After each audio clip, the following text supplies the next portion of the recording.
One of the women who accused me of assault just got indicted for committing felony fraud against me. Imagine that. Now, let me catch you up to speed.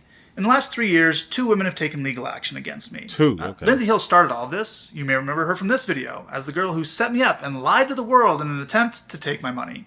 Well, today, the only other one, Darcy Adanna Simonu, has been criminally indicted for committing felony fraud against me and another man. So now she's facing up to 16 years in prison. Her claims are even more absurd than Lindsay's were, so here's some of the details. Okay. We had one plain sexual encounter in December of 2020. Nothing that could be considered remotely rough. She initiated it, but don't take my word for it. Take hers. This is a picture and text message she sent me the next morning, explaining why she came on to me. And for months afterwards, she repeatedly requested to sleep with me again. Do I want to go back and read that? I don't know, but I'll read this. I just want to sleep next to you again. I'll be very quiet, I promise, and I will sleep. I will sleep, though. In the morning, I'll have to leave, and I will slip out in the blink. Okay. For example, this text from January 7th. I'm not certain, but I can sleep over later. Okay. 2021. At one point, she even requested a sample of my sperm so she could have my child whenever she wanted to in the future. Now, it's hard to keep track. If you remember that Cameron story of that girl going and getting a turkey basin and putting it in the turkey basin to try to get him. And then you remember the alleged Drake story where Drake put hot sauce in there. So the girl. Oh my God, the crazy things. But she's made at least 4 7-figure demands over the last few years. Damn. More than a year after the one time we slept together, and only after Lindsay Hill made up her false allegations. A year after? Jesus Christ, this is scary. Adanna retained a lawyer. She then demanded $3.6 million and claimed I forced her to have an abortion, leaving her emotionally devastated and irretrievably damaged by it. But here's the thing, she never had an abortion because she was never even pregnant. And that's corroborated by her own medical records. Negative. When I refused to pay her the $3.6 million she was asking for, she made up a bogus sexual assault claim and filed a civil suit against me. In that version of her story, she claimed, for the first time by the way, that there was non-consensual sex. But her texts from the next morning show what actually happened. Remember this text in which she explains why she came on to me? She also claims that instead of an abortion, she actually had a miscarriage, but that's impossible, of course, because again, she was never even pregnant. We now have emails between her and the first 2 law firms that dropped her, in which they acknowledge they never had any evidence to support her claims, but they'll try to get my money anyway. I then shared an audio recording I have in which Adanna contradicts her own claims and asks me for money. In the emails, her lawyers agreed that that's insurmountable evidence, and they inform Adanna that they can no longer represent her unless she can provide documentation or proof of her claims. Damn. Yeah, of course, she couldn't do that, so the law firm urged her to consult other law firms with different standards. Now, Adanna has filed more than 10 police reports claiming sexual assault or harassment against other men, including at least one other professional athlete. But after the Scottsdale police completed their investigation into her claim against me, she's the one being indicted for felony fraud. And not just against me, against another man as well. She made up bogus Like she said, people were making those low-budget comments, the low-budget insults. She's making low-budget claims. Sexual assault claims and attempted to extort him too. So low-budget that you had to get dropped by the whole team. Oh, man. And it gets worse. In my lawsuit against her, we subpoenaed a witness whom she knew for relevant documents to use in our case. Okay. And when she found out, she immediately made sexual assault claims against him too. Another person. Her MO is clear. Lie to men to get their money, extort them if she must, and when they refuse to pay, stop paying or stop giving her what she wants, go to the police, accuse them of sexual assault, and file a civil suit against them to retaliate. God damn, and just man. so no one can say, well, he still has 2 other accusers. Just because the first 2 are complete frauds doesn't mean the others are. Here's a couple facts about them. Okay. They both had lawyers first demand in excess of $3 million to not go public. In both cases, only after I refused to pay $3 million, $3 million, $3.5 million. $3 million is the magical number. any sum of money did their lawyers make anonymous claims in the media. They both had the opportunity to file a criminal complaint against me. Neither of them did. They both had the opportunity to file a civil suit against me. Neither of them did. Oh, yeah. And by the way, that still gets out to the public. Some stuff never gets out to the public.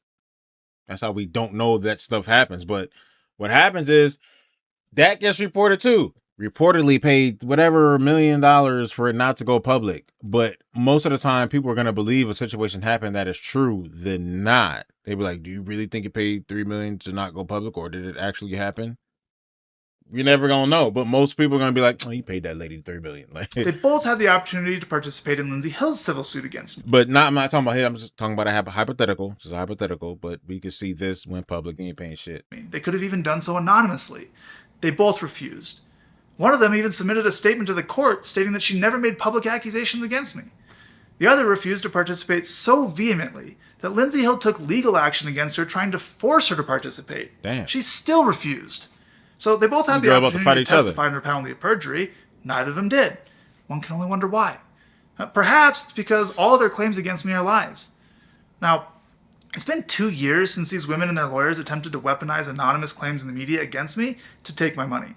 I addressed them at the time, and as far as I'm concerned, it's in the past. But if there comes a time in the future where I need to defend myself further, I will not hesitate to do so.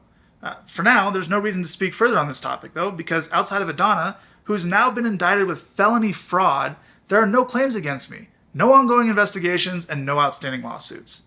At this point, I'm not sure what else I can possibly do to prove my innocence in all this.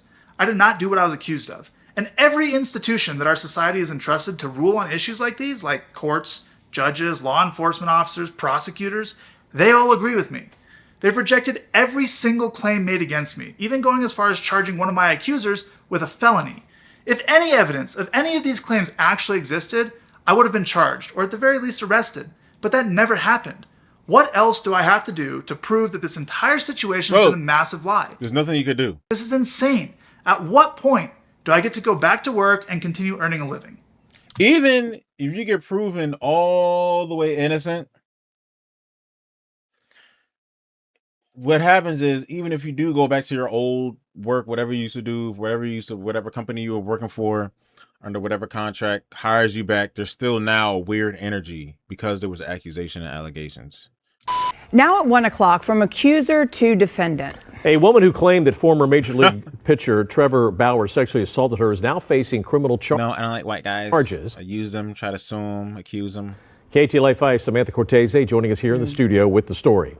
Glenn and Lou, the Cy Young Award winner appears to be exiled from Major League Baseball following multiple sexual assault allegations. But in a video online, Trevor Bauer is asking what more can he do to prove he's innocent now that one of his accusers is facing serious jail time for extortion and fraud. A woman who accused former Dodgers pitcher Trevor Bauer of sexual assault has been charged with fraud in Arizona. A grand jury indictment unsealed Monday accuses Darcy Adanna Esmonu of fraud and theft by extortion against Bauer and another man. Esmonu sued Bauer, saying he raped her and got her pregnant in 2020. Dang. Bauer says she demanded money to terminate the pregnancy, but later said she had a miscarriage. Bauer posted a 5-minute video on YouTube responding to the indictment and addressing allegations at large for the first time in months. Here's the thing, she never had an abortion because she was never even pregnant, and that's corroborated by her own medical records. When I refused to pay her the $3.6 million she was asking for, she made up a bogus sexual assault claim and filed a civil suit against me. In the countersuit, Bauer's lawyers claim she took the money for the abortion and went to Philadelphia to get LASIK eye surgery. Esmonu is not the same woman who accused Bauer of assault in 2021, leading to his 194-game suspension and apparent exile from the MLB just months after signing one of the largest contracts in baseball history with the Dodgers. That accuser, Lindsay Hill, and Bauer settled last year without any payments between the two. Bauer was never arrested or charged. Not charged, not arrested. They settled with no payments. Now, when you hear the word settled, you'd be like, was there a secret payment? I mean, I don't know. Seems like there wasn't any at all, but that's what I mean. Like, just because of the accusation, like now, this is why people say, should there be penalties for accusations? And you've went to court and did all that, paid lawyers and all, and then got proven innocent. You showed everything there's. That's why it's like the penalty for you. There's always going to be a penalty for you.